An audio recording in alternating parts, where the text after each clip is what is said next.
उसका चिन्ह पिता पुत्र पवित्रात्मा के नाम पर आमीन। धन्यवाद धन्यवाद धन्यवाद। हे पिता परमेश्वर पवित्र आत्मा प्रभु यीशु मसीह, हम आपकी स्तुति करते हैं, हम आपकी आराधना महिमा प्रशंसा बड़ाई करते हैं पिता, आपकी जय जयकार करते हैं प्रभु। आज का हर एक वचन हमारे जीवन में एक रास्ता, एक मार्ग, एक सही दिशा दिखाए। हमारे जीवन के हर एक कमी घटी को परमेश्वर अलग करे और आज का वचन हमें सही मार्ग पर लिए चले, इस योग बनाना। और प्रभु आज के वचन के द्वारा हम जो भी सीखें प्रभु सदा इसमें बने रहो, इसके अनुसार चलते जाएं। यह प्रार्थना यीशु के नाम पे मांगते हैं, सुनिए और दया से ग्रहण कीजिए, आमीन। आज का वचन है पहला पेतरुस अध्याय 1 पद संख्या 13 से 21, पेज नंबर नया विधान 361 मिला, पढ़ा जाए 13 से 21। इसलिए आप लोग सतर्क और संयमी बने रहें। इसलिए आप लोग सतर्क और संयमी बने रहें। सतर्क मतलब सावधानी बरतें, संयमी मतलब ढारस रखे, विश्वास रखे कि प्रभु आपके लिए जो करेगा अच्छा करेगा। अपना आपा ना खोएं, विश्वास ना खोएं। पहले तो सतर्क रहे, सावधान रहे, किसी भी बात में ना फंसे, किसी भी के बहकावे में ना आए। सतर्क रहे, पहले देखें, परखें, टटोलें, इसके बाद आगे चलें। परमेश्वर बुद्धि दिया है ना, ऐसे ही अंधों की तरह नहीं चलना है। सतर्क रहें और क्या करें, संयम बने रखें, है ना। हाँ, और उस अनुग्रह पर पूरा भरोसा रखें जो ईसा मसीह के प्रकट होने पर आपको प्राप्त होगा। किस पर भरोसा रखना हमको? वो अनुग्रह पाने के लिए ईसा मसीह पर भरोसा रखना है। और वो अनुग्रह क्या है बताइए? उसका अनुग्रह जब तक आपको ना मिले स्वर्ग राज आप नहीं देख सकते। कहता है मैं यरूशलेम पर अपना अनुग्रह करने वाली और प्रार्थना सिखाने वाली आत्मा उंडेल दूंगा। क्या क्या? अनुग्रह करने वाली। अनुग्रह जब परमेश्वर का आता है तो क्या होता है पता है? दुनिया की सारी ताकत आपका फेवर लेती है। यहाँ तक कि जब धूप आता है ना तो हम लोग को बादल भी मिलता है और हम आराम से सफ़र करते हैं।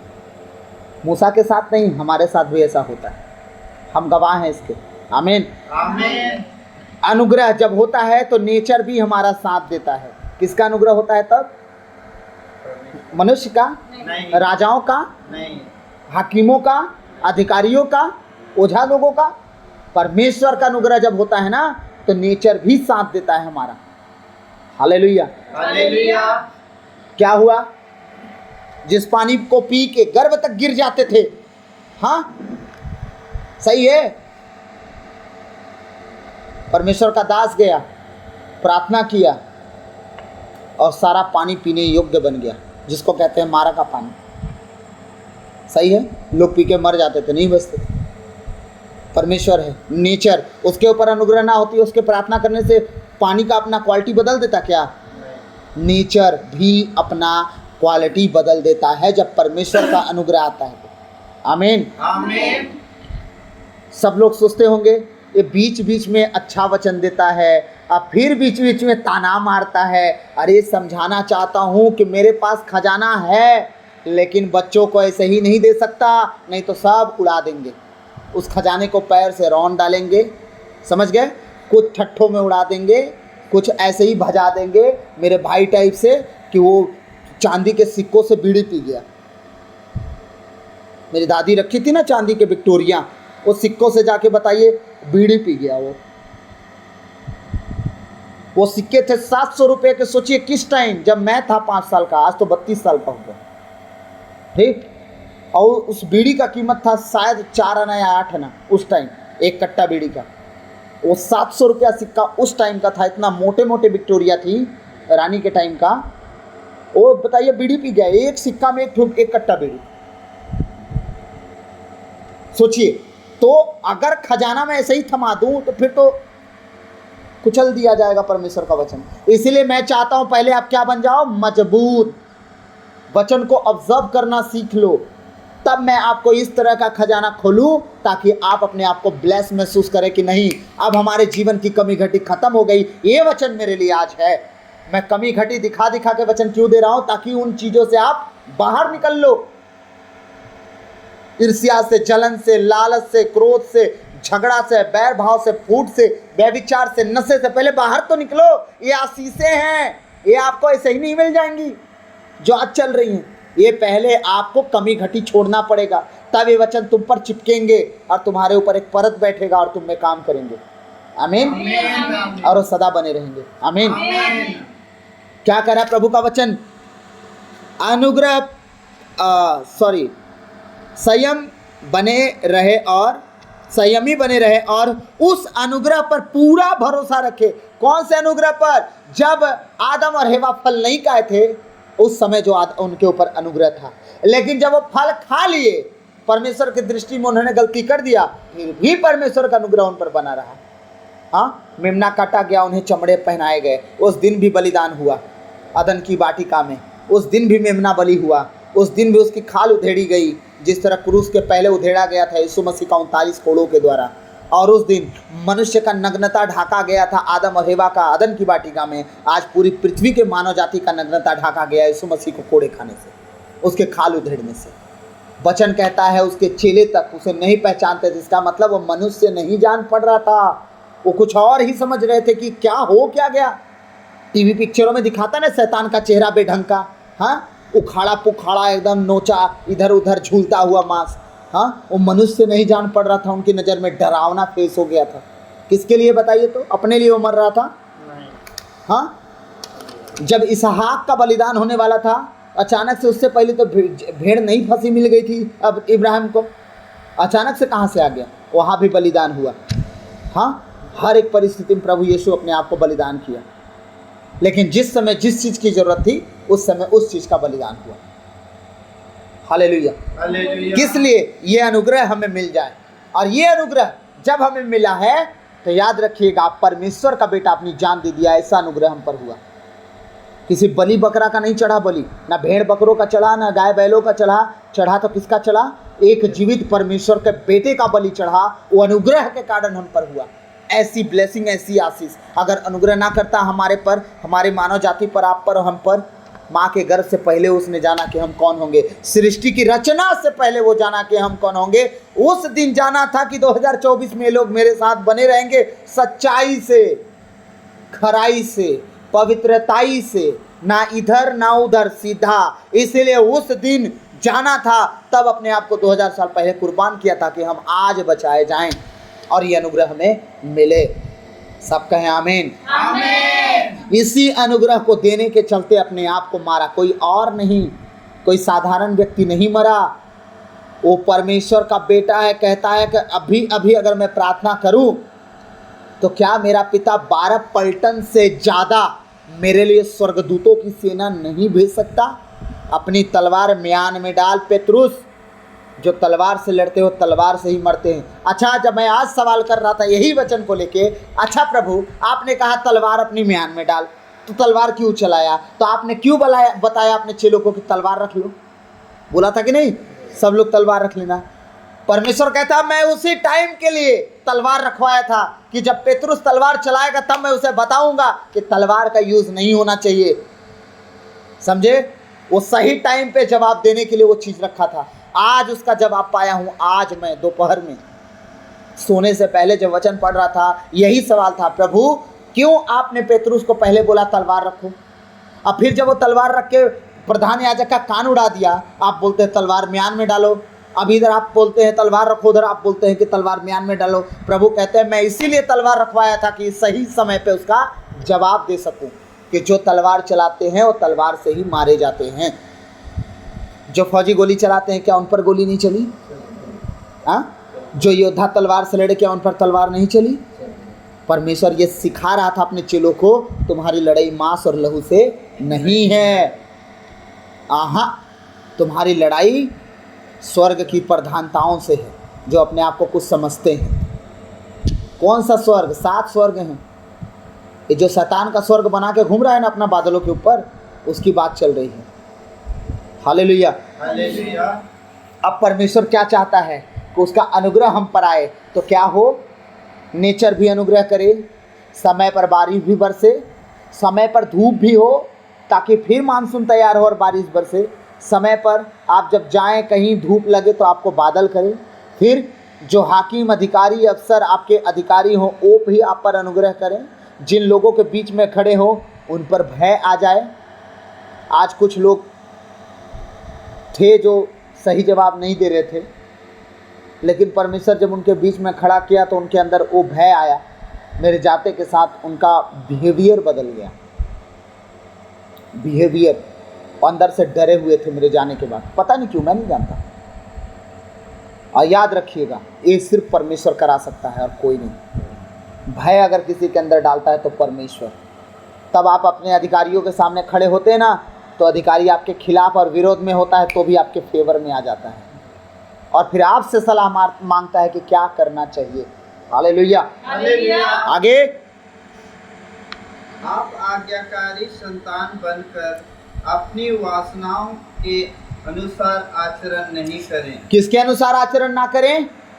अपनी अगर आज्ञाकारी आपकी औलाद है तो अपनी जरूरत पहले नहीं देखेगा, अपनी इच्छा पहले नहीं देखेगा, अपनी मानसिकता के लिए पहले नहीं जिएगा। पहले मेरे माता पिता क्या चाहते हैं पहले वो करूंगा मैं, फिर मैं जो बोलूंगा तो खुद भी खुद कर देंगे। अच्छा ये बताइए, भला अगर बच्चा हो तो क्या अपने बच्चे के लिए आप भली चीजें नहीं देंगे? हाँ, वो बड़ी कीमती चीज भी मांग देगा ना, आप बोलोगे कभी नहीं मांगता, अगर मांगा है तो उसे देना पड़ेगा। तो समझे कि नहीं? आज प्रभु क्या कह रहा है? तुम लायक बनो, तुम लायक बनो।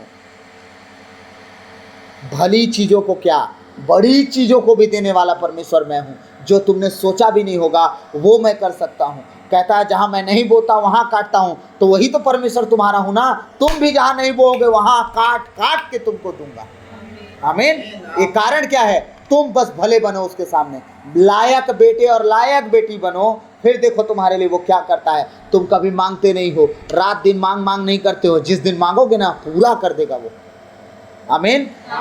आगे, आप आज्ञाकारी संतान बनकर अपनी वासनाओं के अनुसार आचरण नहीं करें। आज्ञाकारी संतान कभी भी अपनी इच्छा पूरी करने के लालच में नहीं चलेगा। मम्मी से मांग लो, पापा से मांग लो, मेरी ज़रूरतें पूरी हो जाए, यीशु मसीह मेरे लिए कर दो, कर दो, कर दो, कर दो। आज एक दिन बैठ के प्रभु से मैं पूछ रहा था ना, प्रभु जितनी आज भीड़ दिख रही कलीसियाओं में, सच्ची आराधना कलीसिया में चल रही है, सुनना सब जुगाड़ू हैं, सब जुगाड़ू। 90% तो प्रीच चल रहा है कि धरती पर सुख विलास कैसे मिलेगा।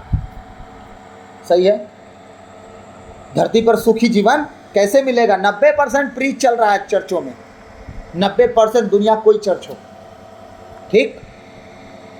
10% जो मोस्ट सीरियस पर्सन हैं प्रभु के दास, वो सिर्फ और सिर्फ प्रीच कर रहे हैं। धरती को साइड में रखो, स्वर्ग की तैयारी करो। पुराना विधान में नहीं, नए विधान में जी रहे हो।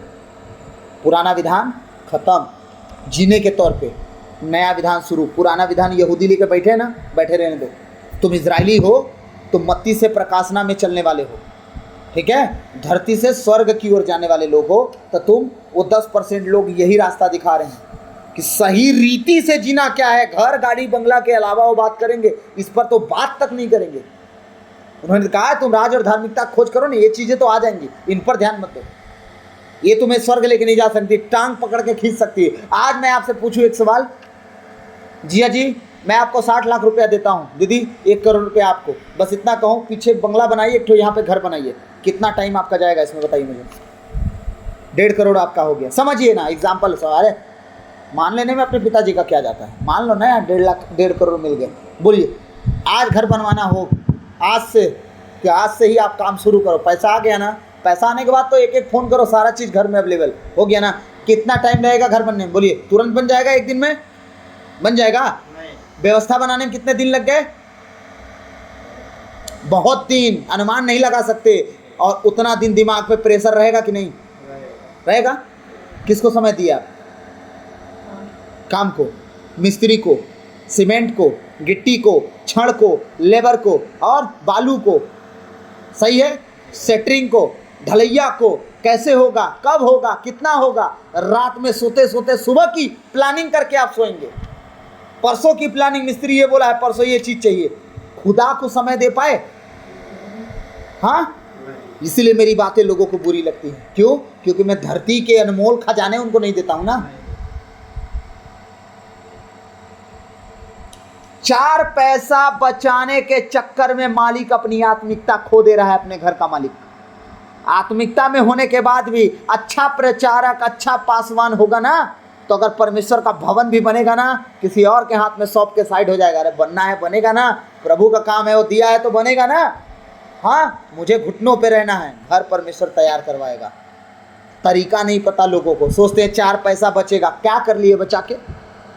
स्वर्ग की सीढ़ी खरीद लिए एक आध ठो, उसमें से एक सीढ़ी मिल जाएगी तो छोर पकड़ के स्वर्ग पहुंच जाएंगे हम। हाँ, जितना शॉर्टकट लाइफ जीना है जी लो, और जितना लॉन्ग कट लाइफ जीना है प्रभु में जियो। अगर लॉन्ग जीना है तो प्रभु का रास्ता पकड़ो कि कहाँ कहाँ से लॉन्ग रास्ता पा सकते हैं। अवसर ढूंढो कि हाँ प्रभु के साथ हम बैठ सकते हैं। इसमें समय मत गंवाओ कि हम इस काम में उलझ गए, पूरा टाइम चला गया उन चीज़ों में। बिल्कुल नहीं, आप मत करो काम। 2 महीना एक्स्ट्रा नौकरी करो, आप 2 महीना एक्स्ट्रा कमाओ ताकि आप लेबर को पैसे दो। आप मत दो, क्यों? क्योंकि आपका समय उस 2 महीने की कमाई से कहीं ज़्यादा बढ़ के है कि 2 महीना जो कमाई आप करते और लेबर को दिए, और जो काम आप करते आप किसी और से करवा लिए, अपना समय घुटनों में बिता दिए। मैं सच कहता हूँ 2 महीना 10 महीना की ब्लेसिंग लेके आएगी आपके लिए। आमीन। ये जीने का तरीका है परमेश्वर के साथ। आप संसारिक रीति पर अपना जीवन पर ध्यान मत दो। आप आज तक जोड़ के क्या कर लिए? चांद पर जमीन खरीद पाए? और शहर में 2-4 ठो बंगलो, सिटी कार्ट मॉल तो आप ही लोग का होगा। हर महीना का 4-5 लाख आता होगा। कर पाए? नहीं ना। शांति रखो। 2 साल में परमेश्वर इतना कुछ बदला ना, इनकी शादियों के टाइम में देखिएगा क्या क्या बदल के रख देगा वो। आमीन। आमीन। क्योंकि वो जानता है कि आप किसके पीछे और किस रीति से चल रहे हैं। समझ गए? रिपीट करेंगे ही वचन को। 14। आप आज्ञाकारी संतान बस इतना ही करें आप आज्ञाकारी, ना उसके वचन से दाएं मुड़े ना बाएं मुड़े, उसके वचन से सीधे चलते जाएं। उसके नियम, उसके आदेश, उसकी आज्ञाओं का पालन करो, उसकी विधि विधानों का पालन करो। बाकी सारी चीज़ें प्रभु के ऊपर छोड़ दो। वो तुमसे ज़्यादा जानता है तुम्हारी ज़रूरतों को, तुम्हें कब कहाँ कैसे ज़रूरत हो। आमीन। आमीन। आगे, अपनी वासनाओं के अनुसार आचरण नहीं। अभी क्या बोला? घर बनाने का दृष्टांत दे रहा था ना मैं। अपनी वासनाओं की तृप्ति करने के लिए पैसे आ गए, अब रात दिन ध्यान घर पे। कौन सी गाड़ी खरीदे, कौन सा घर खरीदे, कहाँ जाके कपड़े खरीदें, कौन से शोरूम में घूमें, क्या क्या करें, इन सब चीज़ों पे ध्यान देना बंद करो। अगर लायक बच्चे हो गए तुम ध्यान नहीं दोगे, परमेश्वर परिस्थितियों में आपके लिए सब व्यवस्था कराते रहेगा, कभी समय से पहले, कभी समय के बाद। लेकिन आपको वैल्यू नहीं रखना है इन चीज़ों को। हालेलुया। और लायक बच्चा अगर आप होंगे तो इन चीज़ों का आप अहमियत नहीं करोगे। हाँ, आगे। जैसा कि पहले किया करते थे। जैसा कि तुम क्या करते थे पहले? नौकरी कर करके, पैसा जोड़ जोड़ के, घर परिवार संभाल संभाल के थक गए। ये बीमारी, ये गर्जा, ये गरीबी, ये तकलीफ, ये जोड़ना, ये उठाना, तुम पहले यही कर रहे थे। लेकिन अब लायक बन जाओ, अब परमेश्वर को जान गए कि कौन है वो, तो अब इन चीज़ों का ध्यान छोड़ दो। अपना समय पे अपना काम करो, प्रभु के समय पे प्रभु को समय दो। जो अपने समय पे काम करके प्रभु को समय देता है, प्रभु अपना रास्ता उसी के जीवन में दिखाना शुरू करता है कि देख अब मैं तेरे जीवन में कहानी बदलता हूँ। कुछ लोग तो सोचते होंगे प्रभु किसको किसको देखे यार, कौन तंग करे प्रभु को, छोड़ो हम ही लोग देख लेते हैं। अपनी बुद्धि अपना ताकत आप लगा के कुछ नहीं कर सकते। 4 पैसे हैं तो आप अपने आप को घसीट घसीट के जिंदा रखे हो, लेकिन आप सुकून में हो, या आपका आत्मा जान रहा हो कि आप सुकून में नहीं हो। चाहे वो 5 लाख आए महीना में, चाहे 15 लाख। हम लोग इसी घर में गवाही सुने हैं कि रोहित 1.5 लाख आते हैं लेकिन 20,000 कर्जा में जाते हैं। महीना का 1.5 लाख आते हैं और घर में कोई खर्चा नहीं है, लेकिन हम 20,000 कर्जे में चले जाते हैं। यही घर में गवाही सुने, है ना? क्यों? उस पैसे पे ब्लेस नहीं है, परमेश्वर की आशीष नहीं है। और तुम जहाँ खर्चा करते तुम्हें भी नहीं पता खर्चा कर कहाँ रहे हो। हाँ, जिस जगह तुम्हें हाथ खोलना चाहिए उस जगह बांधे हो, जिस जगह नहीं खोलना चाहिए उधर तुम चले जा रहे हो। हाँ, चल रहा है तो चल रहा है। अब आशीषें बनेगी उन चीज़ों पे परमेश्वर ने दिया। तुम्हारे जैसे कितने क्वालिफाइड लोग थे, क्या वो आशीषें मिली तुम उनको? पर तुम्हें क्यों मिली? तुम्हें वो पद क्यों मिला, वो जगह क्यों मिला, वो नौकरी क्यों मिली, वो प्रॉपर्टी, वो संपत्ति, वो बिजनेस क्यों मिला? परमेश्वर तुम पर अनुग्रह किया था, तुम्हारे माता पिता पे अनुग्रह किया था, तब वो तुम्हें मिली। लेकिन लोग समझ नहीं पा रहे हैं। आज सोचते हैं हम सब अपने पैसे के दम पे कर लेंगे, स्वर्गराज खरीद लेंगे आप, कि स्वर्गराज जीने के लिए नहीं जी रहे हैं, बस धरती पे आए आम लोगों की तरह बस एक दिन जीना और मर जाना, इस तरह जीना है। तो फिर वचन क्यों सुनना, मिस्सा में क्यों जाना, प्रार्थना क्यों करना, टाइम वेस्ट क्यों कर रहे हो यार? आराम से सो ना। स्वर्गराज से कोई लेना देना नहीं है तो आराम से घर में सो। अगर स्वर्गराज में जाने की तैयारी करनी है तो तैयारी भी वैसी होनी चाहिए, क्योंकि आगे अगर समय रहा तो आपको वचन दूंगा, अगर आज आगे समय नहीं रहा तो यही वचन आपको कल पूरा मिल जाएगा। पूरा वचन मिलेगा कि अगर आपका भी न्याय गैर जातियों की तरह होगा तो सोचो, पहला न्याय अगर आपका होगा तो जो आप जानते हो प्रभु का, आपका न्याय इतना भयानक होने वाला है और पहले होने वाला है, तो जो प्रभु को नहीं जानते या उसे छोड़ गए, ठुकरा गए, उनकी कितनी खतरनाक न्याय करेगा वो। आगे आज का वचन यही रहेगा। अगर आज कंफर्म नहीं हुआ तो कल कंफर्म कर दूंगा, आज अगर समय लंबा गया तो। Hallelujah, hallelujah. और शायद आज कोट ना हो पाए पूरा वचन। आगे, जब आप लोगों को ज्ञान नहीं मिला था, जब आप लोगों को क्या नहीं मिला था? ज्ञान नहीं मिला। हम कहाँ हैं अभी? अच्छा, क्या कह रहा है प्रभु का वचन? जैसा कि पहले किया करते थे, जैसा कि पहले किया करते थे। कौन सा आचरण? वासनाओं के पीछे चलने वाला आचरण, आज्ञा को टालने वाला आचरण, माता पिता का अधीनता ठुकराने वाला आचरण, उनकी बात ना सुनने वाला आचरण पहले किया करते थे। अब नहीं चल रहा है। अब तुम आज्ञाकारी बेटे बने हो ना, उस लायक जीवन जीते रहो। पहले करते थे मतलब अब वो कह रहा है कि अब ना करो, तुम पहले करते थे, छोड़ो उन सब चीज़ों बातों को। अब तुम आज का वचन सुन रहे हो ना, तो पहले हो गया। आज जो सुन रहे हो अपने आचरण को बदल डालो। हाँ, क्या कह रहा है? जब आप लोगों को ज्ञान नहीं मिला था। ये सब कब कर रहे थे तुम? अनाज्ञाकारिता, माता पिता की अधीनता में ना रहना, उनकी आज्ञाओं को टाल देना, अपने भोग विलास के लिए जीवन जीना, अपने स्वार्थ के लिए जीना। कब करते थे? जब अज्ञानता में थे तब, जब नहीं जानते थे तब। लेकिन अब तो जान गए ना, अब इन सब चीज़ों को क्या कर दो? छोड़ दो और परमेश्वर के कहे अनुसार जीवन जीना शुरू कर दो। आमीन, आमीन। आगे, आपको जिसने बुलाया वो कौन है? वो पवित्र है। और आपको क्या चाहता? आप मलिन बने रहो? आपको क्या चाहता है? आप पाप में लगे रहो? नहीं। आपको क्या चाहता है? परमेश्वर सिर है और तुम बेविचारी बने रहो? नहीं। प्रभु हम तो पापी हैं। हाँ, हम तो प्रभु क्या क्या बोलते हैं अपने आप को? कीड़े हैं, याकूब सरीखे, और क्या क्या बोलते हैं अपने आप को? दीदी नहीं जानती? मसीह कौन है? सर मसीह है और शरीर कौन है? कीड़े। सर मसीह है, कलीसिया देह ना हम सब। और हम क्या कहते हैं? हम कौन है? पापी हैं।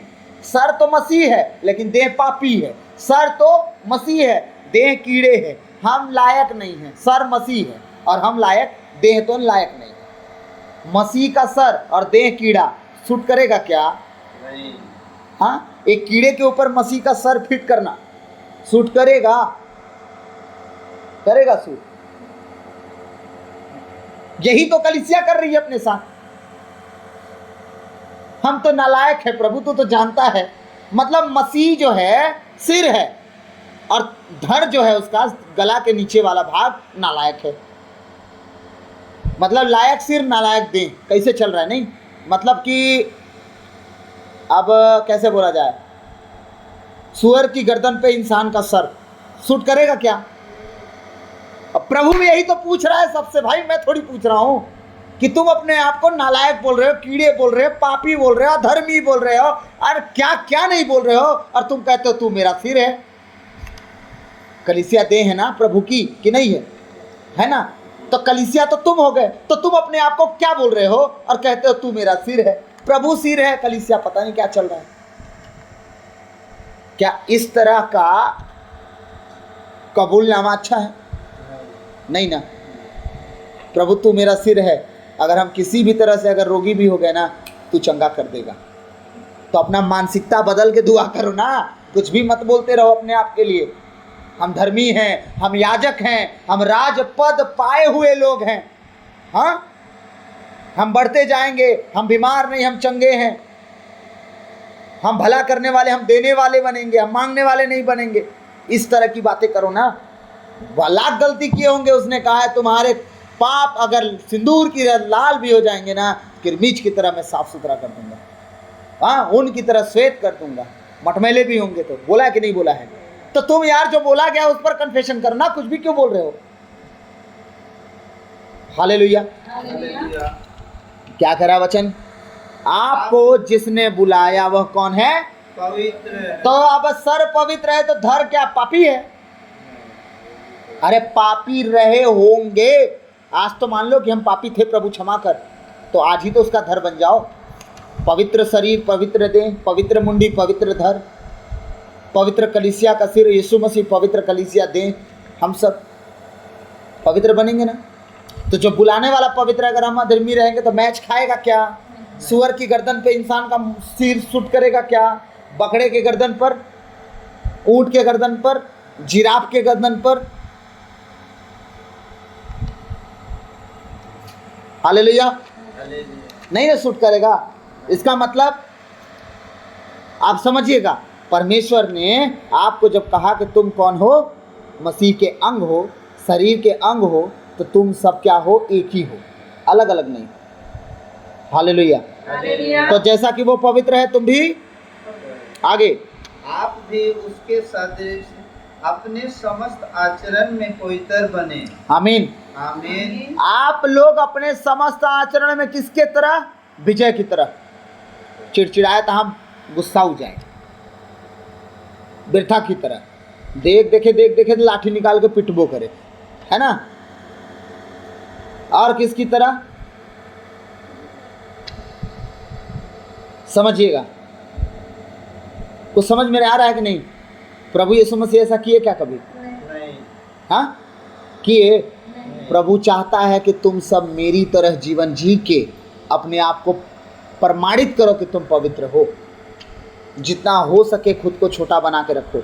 अपने चेलों का पैर धोने क्या? साबित करने के लिए कि मैं बड़ा नहीं, छोटा बनने आया, और सेवा करवाने नहीं, सेवा करने आया, ताकि मैं साबित कर सकूं कि मैं प्रभु का सच्चा अनुग्रह पाया हुआ छोटा हूँ, नम्र हूँ, दीन हूँ और पवित्र आत्मा में परिपूर्ण हूँ। आजकल प्रभु के सेवक लोग जाते हैं किसी के घर पे तो फॉर्मेलिटी अदा होता है, पहले ऐसा नहीं होता था। सही है कि नहीं? पहले तो हमारे घर के मेहमान पकड़ के पैर जबरदस्ती धो देते थे। हाँ, मैं नहीं कर रहा हूँ भैया, मेरा कोई सेवा ना करे, मैं सेवा करवाने नहीं आया हूँ। अब कोई कह दे कि मैं उनके घर में जाके पैर धुलवाया, मैं नहीं धुलवाता। लेकिन एक बात कह रहा हूँ, होना चाहिए कि नहीं होना चाहिए? होना चाहिए ना। वो पाँव कितने सुहावने जो शुभ संदेश लेके आते हैं। वचन कहता है कि नहीं? शुभ संदेश। तो प्रभु का हर एक वचन शुभ है कि नहीं है? अगर कमी दिखा के डांटे तो भी शुभ है। क्यों? क्योंकि कमियों से निकाल रहा है वो। सही है? और आत्मिकता में वचन दे तो भी शुभ है। तुम स्वर्ग जाने के लिए तैयार हो तब तो ये वचन निकला ना तुम्हारे लिए। कमी घटी दिखेगी तो कमी घटी काट छाट के अलग करने के लिए भी वचन निकलेगा, वो तो और शुभ है। क्योंकि तुम समय समय पे, एक अच्छा अगुआ कौन, अच्छा बाप कौन होगा? जो बच्चों को समय समय पे ताड़ना देते रहेगा उनकी गलतियों को देख देख के। इसीलिए मैं किसी के दिल को खुश करने के लिए वचन आज तक नहीं सुना पाया। बस मैं चाहा कि अपने जीवन को सही कर लो, ताकि तुम्हारा जो मुकुट है ना, मेरा मुकुट तुम बने रहो, तुम्हें देख के मैं प्रतिफल पाऊँ, स्वर्गराज में कह सकूँ कि ये मेरा प्रतिफल है प्रभु, देख ले यही बीज बोया हूँ, ये भी तेरे राज में आ गए। इसका मतलब मेरे मुकुट है ये। आमीन। आमीन। आगे, क्योंकि लिखा है, क्योंकि लिखा है पवित्र बनो, पवित्र बनो क्योंकि मैं पवित्र, क्योंकि मैं पवित्र हूँ। इसीलिए पवित्र बनो क्योंकि मैं पवित्र हूँ। हर एक चाल चलन में, ईर्ष्या में, जलन में, क्रोध में, डाह में, झगड़ा में, बुराई में, अरे मतलब दुनिया के हर एक परिस्थिति में अपने आप को शून्य कर दो, बोलो ही मत। अपने आप बुराइयाँ 90% खत्म हो जाती हैं।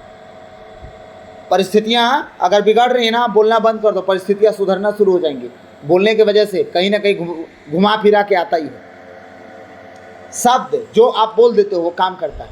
आज बुराई बो कल काटोगे, और घूम फिर के आएगा आपके पास। चाहे कोई सुने या ना सुने, आपकी बुराइयां आप तक लौटेंगी और आप उसमें फंसोगे। हालेलुया। हालेलुया। आगे, यदि आप उसे पिता कहकर पुकारते हैं, यदि आप उसे पिता कहकर पुकारते हैं, जो पक्षपात किए बिना पक्षपात के, छोटा बेटा अच्छा है, बड़ा बेटा अच्छा है, मंझिला सजिला अच्छा है, no no no no no, सारे बच्चे एक जैसे हैं, जैसा काम करेंगे वैसा उनको प्रतिफल दूंगा। बिना पक्षपात के कि लड़का गलती कर रहा है तो भी आशीष दे दूं, नो। कितना भी दुलारा होगा, गलती करेगा आशीष नहीं मिलेगी। कितना भी दुलारा दाऊद होगा, गलती की आशीष नहीं पाया। कितना भी दुलारा साउल रहा होगा, गलती की आशीष छीन ली गई। सही है। कितना भी मित्र बना इब्राहिम, लेकिन गलती किया आशीष छीनी गई, गलती सुधारा आशीष मिली। सही है। बिना पक्षपात के हर एक को करेक्ट आशीष देता, गलती की हो सजा पाओगे, नहीं की हो आशीष पाओगे।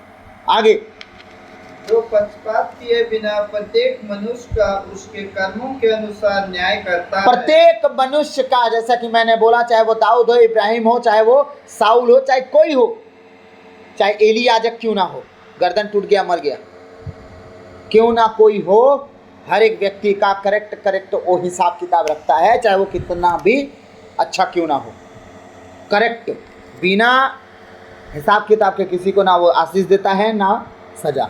आगे, तो जब तक आप यहाँ परदेश में रहते हैं, हाँ, तब तक उस पर श्रद्धा रखते हुए जीवन बिताएं। आप कहाँ रह रहे हैं? परदेश में। हाँ, परदेश में। कैसे? हमारे बाप की जमीन है, पट्टा रजिस्ट्री घर में रखे हैं अलमारी में संजो के, घर का पूरा कागजी कार्रवाई। आप बिना रजिस्ट्री पट्टा के थोड़ी ना होंगे दीदी, है ना आपका घर पूरा स्टाम्प वगैरह लिखा हुआ है ना, देखिए। आप अस्थायी है, आप है ना, अस्थायी है। और आप, हम लोग तो भाड़े में हैं यार, वही हम लोग भाड़े में हैं। अस्थायी है। दीदी का स्थाई है, उनका भी स्थाई है सीतापुर में। अस्थायी करने कुछ समय के लिए। हमारा तो अस्थाई है, आप लोग का स्थाई है, पर्सनल है ना। नहीं है, किसी और के नाम से है क्या? प्रभु का है, बोलना सीख गल बा। इतना दिन से ताला मार मार के लइका ला ठीक करते हो मैं। हालेलुया। हालेलुया। यही वचन दोबारा रिपीट करेंगे तब मैं समझाऊंगा। हाँ, जो पक्षपात किए बिना प्रत्येक मनुष्य का उसके कर्मों के अनुसार न्याय करता है। हाँ, तो जब तक आप यहाँ परदेश में रहते हैं, कहाँ रह रहे हैं आप? परदेश में रहते ये आपके पिताजी की भूमि नहीं है, यीशु मसीह की पिताजी की भूमि है। कै दिन आप यहाँ रहोगे कोई पता नहीं है। आज घर आपका है, कल आपके औलादों का, इनके औलादों का, उनके औलादों का। आपका यहाँ समय कुछ ही पल का है। आप परदेश का जीवन जी रहे हो, ये स्वदेश नहीं है। स्वदेश हमारा मसीहियों का स्वर्गराज स्वदेश है। वहाँ अनंत जीवन, अनंत जीवन, अनंत जीवन। वहाँ कोई घर नहीं लूटा जाएगा, कोई जमीन नहीं छीनी जाएगी, कोई हिस्सेदार नहीं होगा, कोई भाई नहीं आएगा कि तू ज़्यादा ले लिया, तेरे पास बहुत है। ना ना ना ना ना, वहाँ सब महिमान्वित, महिमामय स्वरूप में होंगे। वहाँ कोई लूटना, ना खसोटना, ना दाग, ना झुर्री, ना बुखार, ना पीड़ा, ना जवानी, ना बुढ़ापा, सब एक समान। ये परदेश है, हम जहाँ जी रहे हैं। किसकी? अच्छा, कौन कौन है बैठा जो गारंटी लिया हो 120 साल की आयु परमेश्वर दिया है, आप लोग जी के जाओगे? बताइए कौन कौन है? 120 साल की आयु दिया है ना परमेश्वर इंसान को। बताइए कौन कौन गारंटी लेकर जी के जाएगा?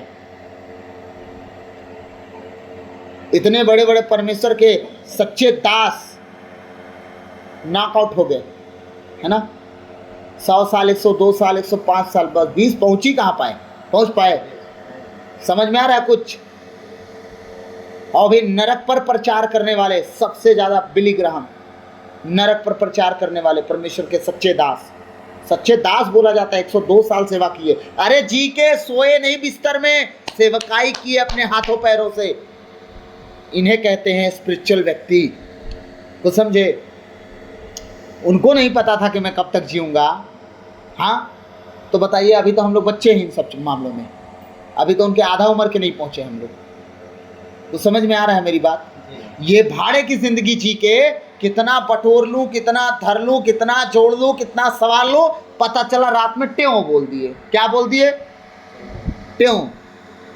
और सुबह किसी और का हो गया कि नहीं? ऑटोमेटिक सिस्टम है। तुम मरे, तुम्हारी औलाद धड़क ली। कमाया कौन? तुमने।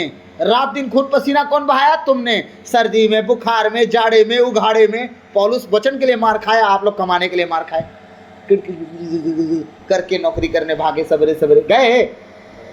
एक दिन ट्यों बोल देंगे। किसके लिए हो गया? सारा संपत्ति इनका। फिर ये दोनों बोलेंगे, पापा मेरे लिए ये दे के गई थी, मुझे ये पसंद है, मैं बड़ी हूँ, मुझे ये लेने दो, है ना? मम्मी तो नहीं जानती, मेरे को ये चाहिए। फिर वही औलाद जो आज एक थाली में साथ में बैठ के खाना पसंद करते हैं, यही संपत्ति के लिए लड़ना शुरू कर देते हैं।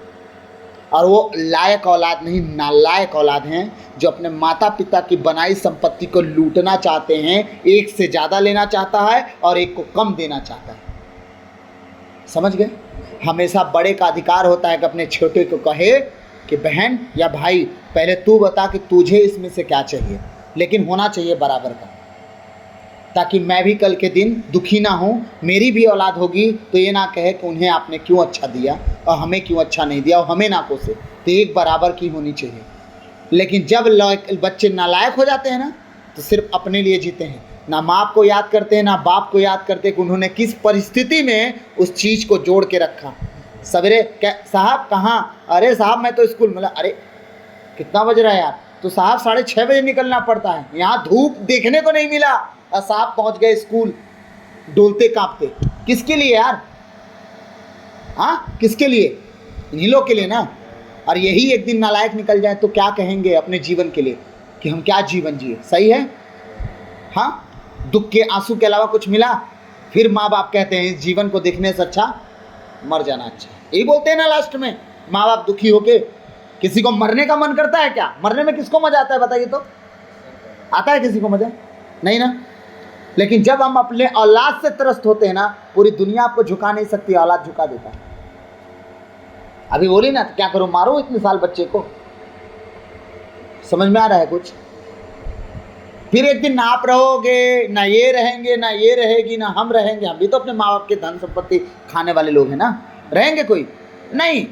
लेकिन किस लिए झगड़े हम, ये बात भूल गए। हमारा ये जीवन भाड़े का है बेटा, याद रखना। कभी धन के लिए मत लड़ना, कभी नहीं, कभी नहीं। तुम इससे बोलना जो रखना है रख ले दीदी, तू बोलना जो रखना है रख ले दीदी बेटा, है ना? बड़ी बहन माँ की तरह होती, याद रखना। लेकिन लड़ना नहीं। जिस दिन संतोष करोगे, परिवार को झांक लो, थोड़ा सा झांको। गवर्नमेंट जॉब वाले भी हैं ना परिवार में। अरे अपने मामा को देखो ना यार, किसी और को मत देखो। समझी कि नहीं? क्या है उनके पास बताओ? करोड़पति न थे, रिटायरमेंट लिए, मामी भी अरबपति हैं, समझ लो। है क्या उनके पास? गाय अगर कपड़ा सूंघे तो मर जाए, इतने बदबू वाले कपड़े पहन के घूमते हैं। ये सच्चाई है, मानो या ना मानो। क्यों? मलिनता घुस गई घर में। घुसी कि नहीं घुसी? नशा घुस गया घर में, बुराइयां घुस गई घर में। परमेश्वर की आत्मा को लात मार के निकाल दी अपने घर से। क्या बचा उनके पास? कुछ बचा? वो धन संपत्ति काम देगी? स्वर्ग जाएंगे? अरे दूसरे का मैं क्यों दृष्टांत दूंगा भाई? अपने घर का दृष्टांत हम लेंगे ना। अपने घर से हम शुरुआत करेंगे। गैर जातियों से क्या लेना देना? जब अपने प्रभु के लोग जो अपने आप को कुछ समझते हैं, ज्ञानवान, उनको देखो ना, तुम दूसरे को क्यों देखोगे? वो दावा कर सकते हैं स्वर्गराज के लिए, उनकी संपत्ति उन्हें पहुंचा सकती है स्वर्गराज में। रायपुर के वो 5 मंजिला का बिल्डिंग पहुंचा सकता है दीदी। कुछ समझ में आ रहा है मैं क्या कहना चाह रहा हूं? भाड़े की जिंदगी है, बटोरो मत। परमेश्वर ने कहा क्या करो? कंगालों को देना शुरू करो। और तुम देते के साथ तुम मेरे पीछे हो लिए। फिजिकली चलो ना चलो, मानसिकता में, आत्मिकता में तुम चल रहे हो। क्योंकि मेरी आज्ञा थी कि अपना चीज़ तुम बांटना शुरू करो, तो तुम अपने आप मेरे पीछे आ रहे हो। अपने आप चलोगे, तुम्हें कहने की जरूरत नहीं। आज्ञाओं का तुम पालन शुरुआत कर दिए, अब तुम खोजना भी शुरू करोगे। और क्या करे? तुम्हें वो खुशी मिलेगी ना, वो खुशी मिलेगी कि तुम सोचे भी नहीं होगे।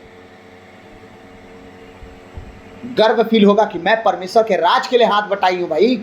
परमेश्वर के राज के लिए हाथ बटाया हूँ, मुझे कभी कोई घटी नहीं आएगा।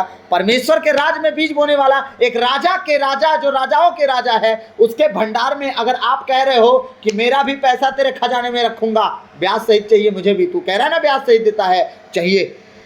अब सोचो, उसके राज में बीज बोने वाले क्या 100 गुना आशीष लेके नहीं वापस आएंगे?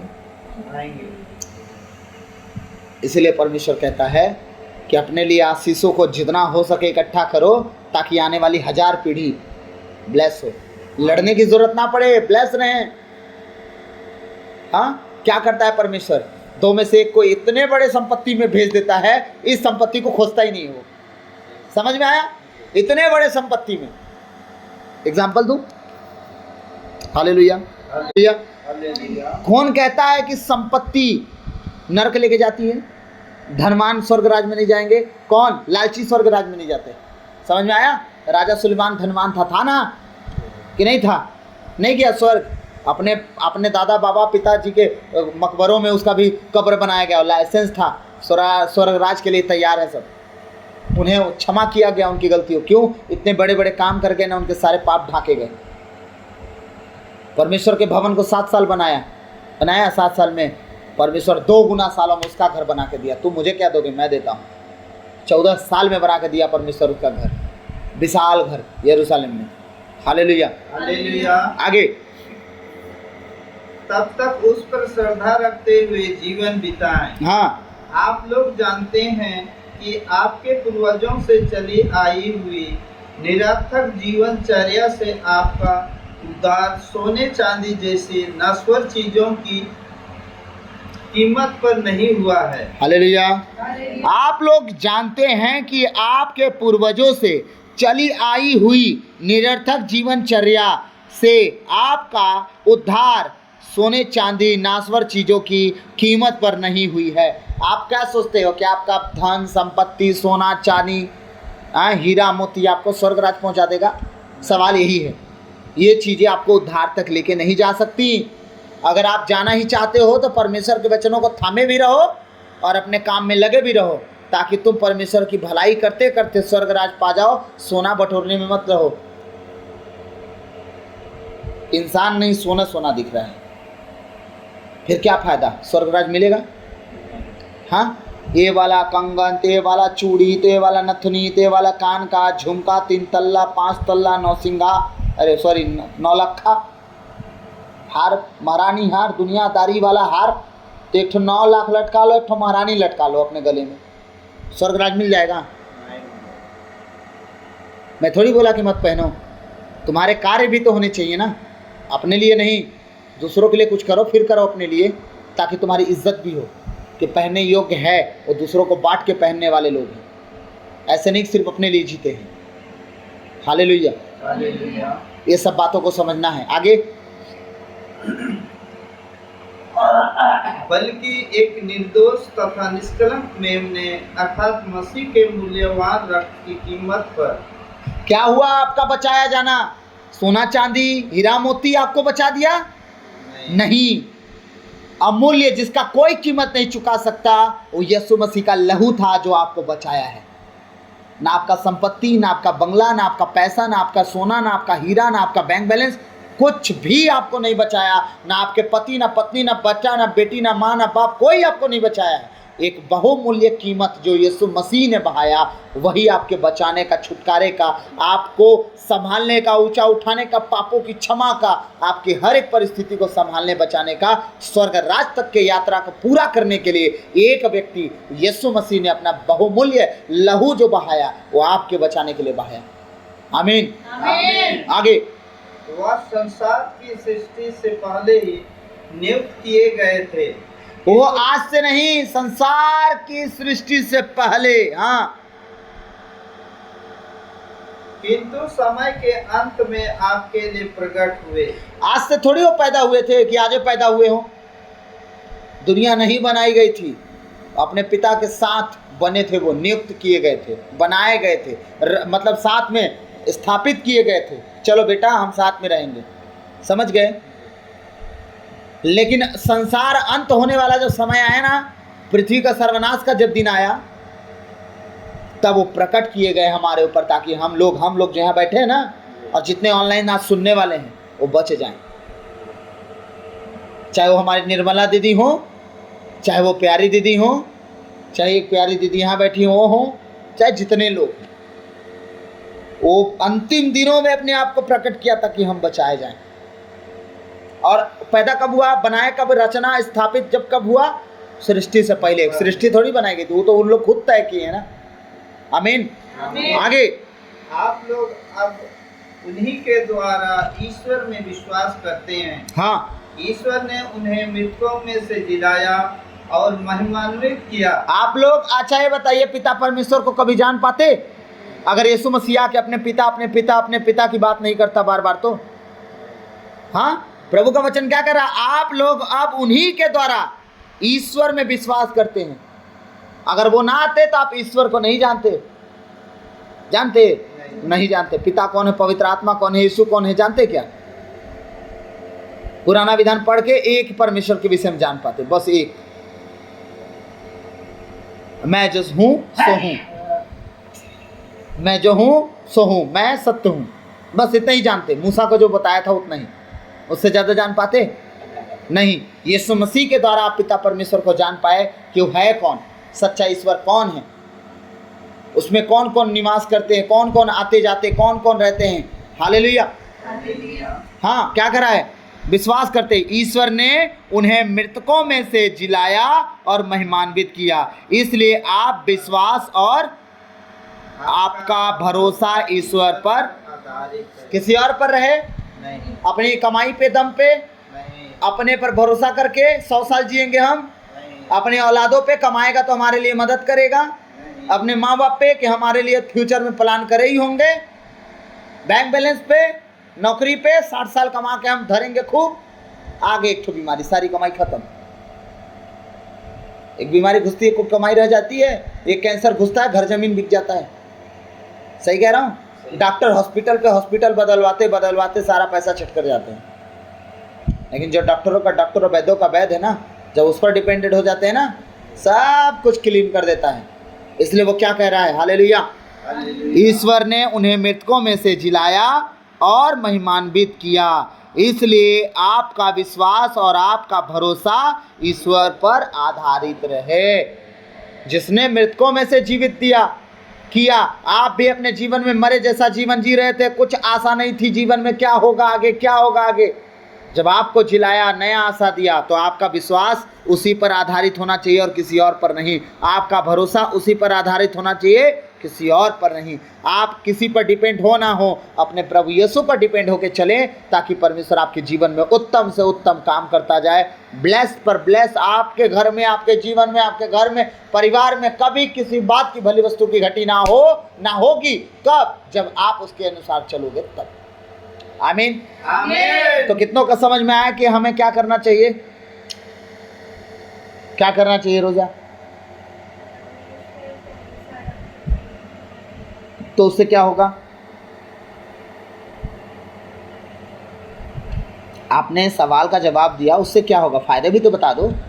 नर्वस नहीं होते, मैं सीरियस सवाल पूछता हूं तो ऐसे ही रिएक्ट कर देता हूं, तो उसके फायदे भी बताओ।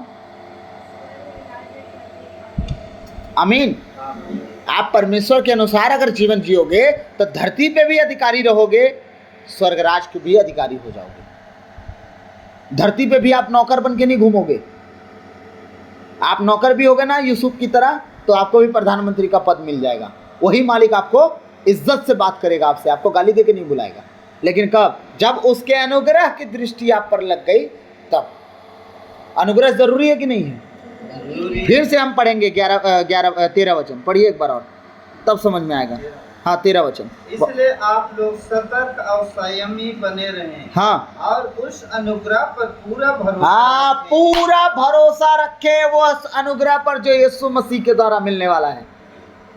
धरती पे भी, स्वर्गराज पे भी जीत आपकी होगी। आमीन। आमीन, आमीन। तो प्रभु आज के इन वचनों के द्वारा आपको और हम सबको आशीष दे। आमीन। आमीन। बचा वचन मैं आपको नेक्स्ट वीडियो में डाल दूंगा। पूरा आज का जितना वचन हमारे साहब के लिए जो आज था, पूरी ब्लेसिंग की वीडियो कल मिल जाएगी, है ना? तो आप सब प्रभु का वचन सुनते रहिएगा। आप बचें, आपका घराना बचाया जाए, और वचनों को ज़्यादा से ज़्यादा शेयर करें ताकि बहुतों तक पहुँचे। आमीन। God bless you all. सबों को जय यीशु।